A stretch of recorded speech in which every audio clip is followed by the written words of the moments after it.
vamos a abordar este tema con el doctor Julio Espinosa, abogado penalista. Doctor, buenas noches, bienvenido. Diana, ¿qué tal? Encantado, ¿cómo estás? Bueno, el presidente de la República va a afrontar un juicio oral que empieza el 16 de junio. Claro, en el reportaje dicen que hay una supuesta inmunidad, ¿no? Pero no es así, porque son actos cometidos o supuestamente cometidos antes de ser congresista y de ser presidente. ¿Cómo podemos evaluar desde el punto de vista jurídico y político que el presidente se presente en juicio oral? Sí, sin duda es una situación absolutamente inédita. No hay recuerdo, registro de un presidente constitucional o un presidente encargado, como el caso del señor María Balcázar, que enfrente esta alta responsabilidad de dirigir la transición y al mismo tiempo verse sometido a un llamado de la justicia de un proceso que no está en fase inicial, ni siquiera en investigación. Ya es un proceso que se encuentra en fase de juzgamiento, con la fecha para iniciar esa última etapa del proceso. Entonces, lo primero que hay que distinguir es que todas las protecciones que el constituyente, tanto el 93, inclusive el 79, idearon y pensaron, estaban pensados para delitos de función. Jamás se pusieron en el escenario de que alguien llegara a la presidencia cargando un antecedente de casos anteriores en una situación como esta, de un caso en que ya existe acusación.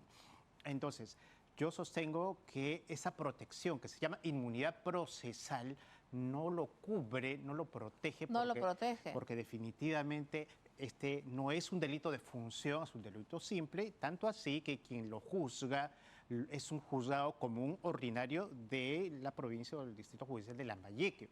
Entonces, en consecuencia, lo que va a ocurrir acá es que el juzgado que ya puso, ya lo citó, además, no ahora ni la semana pasada que el señor Balcázar ha sido designado presidente, sino lo ha citado en agosto.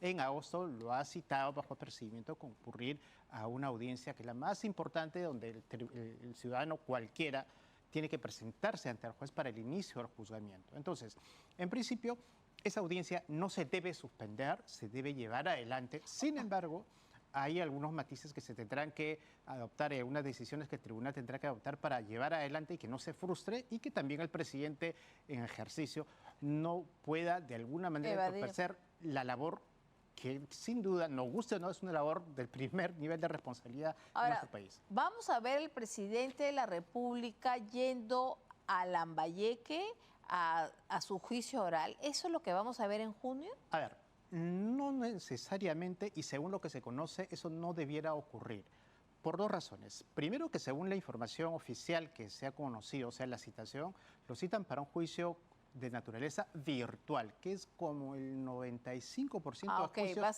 se hacen en el país hasta el día de hoy, virtual. Entonces, él puede participar simplemente desde su despacho o desde su domicilio en la fecha que haya sido citada. Esa es la primera razón.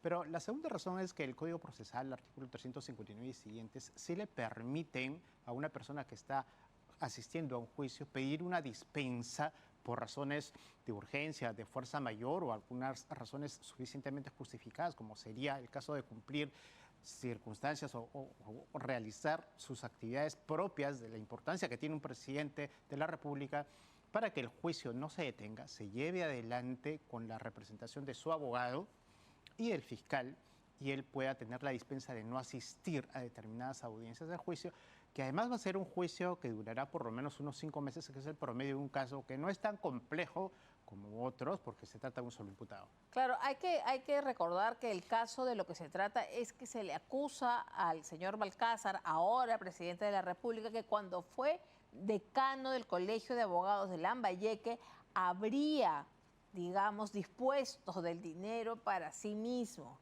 de fondos del Colegio de Abogados de Lambayeque cuando fue su decano.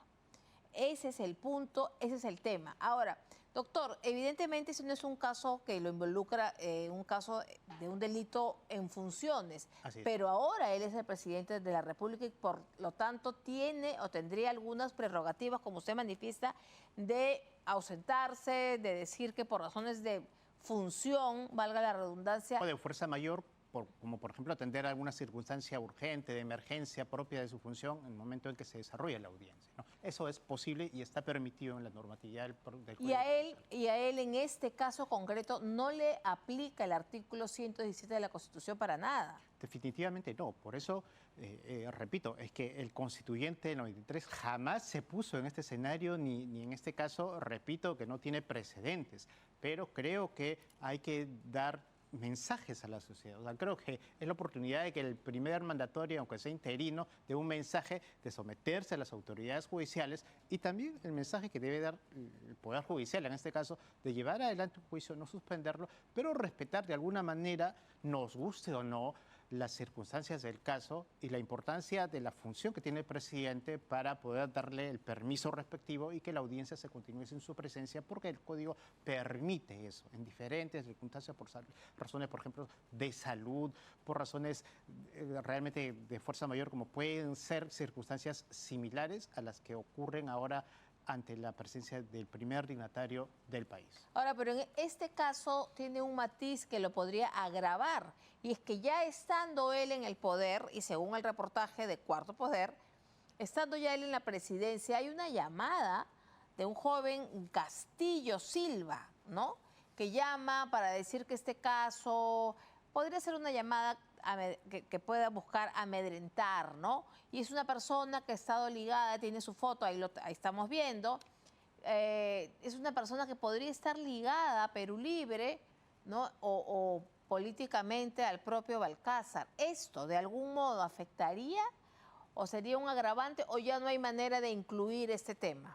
No, muy complicado que este hecho signifique ahorita una circunstancia agravante para el caso, dicho en términos generales, porque las evidencias que se han conocido, digamos que son todavía muy periféricas. O sea, no se ha conocido un acto grave como podría ser una amenaza directa a alguien que va a declarar como testigo o al fiscal o al juez, cosa que sí sería grave. El delito se configura en la medida que hay una amenaza a alguno de los órganos o de los funcionarios que intervienen en el proceso. Eso no se conoce. La información es muy referencial todavía. La información da cuenta de un hecho o de una conducta aparentemente de alguien que está como que alrededor del entorno del poder, pero de allí a establecer una, digamos, vinculación directa del presidente, todavía no tenemos un rompecabezas suficientemente claro para establecer esa responsabilidad. O que haya llamado esta persona a un testigo, como bien dice Claro, usted. eso no ha sucedido. Ahora, tampoco se podría incluir, si hubiera un hecho de esa naturaleza, en la hipótesis que eso se pudiera generar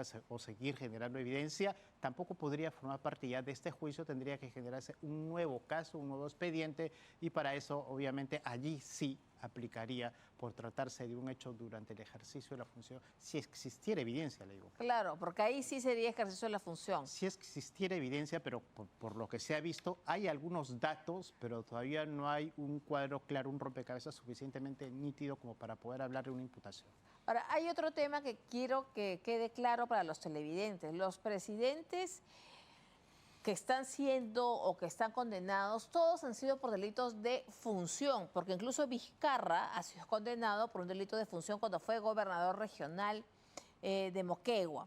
En el caso de José Gerí, más adelante también tendría que afrontar casos por delito de función, más allá si prospera o no la denuncia por violación que finalmente fue archivada. ¿Es así, doctor? Sí, tanto en el caso del expresidente José Gerí como inclusive en el caso de la expresidenta Dina Boluarte, los dos tienen carpetas fiscales generadas en fase preliminar por hechos ocurridos durante su gestión. Recordemos, las muertes durante las marchas, el famoso caso Rolex respecto de la señora Boluarte y Gerí, sus reuniones en restaurantes con empresarios chinos y las contrataciones aparentemente irregulares de funcionarios o funcionarias dentro del Palacio de Gobierno. Esos son actos de función, sí están protegidos por la norma 117 de la Constitución y además están protegidos por la sentencia del Tribunal Constitucional de cuestión de competencia que se dictó el año pasado precisamente para regular y limitar la intervención de la Fiscalía,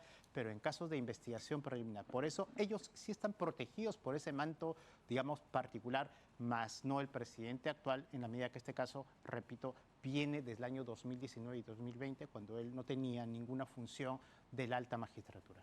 Muchísimas gracias, doctor Espinosa. Muchísimas Encantado. gracias. Y bueno, hacemos una muy breve pausa y volvemos con el caso de México. México bajo fuego, porque han capturado y murió un narcotraficante. Volvemos con el general Danilo Guevara para hablar de ese tema.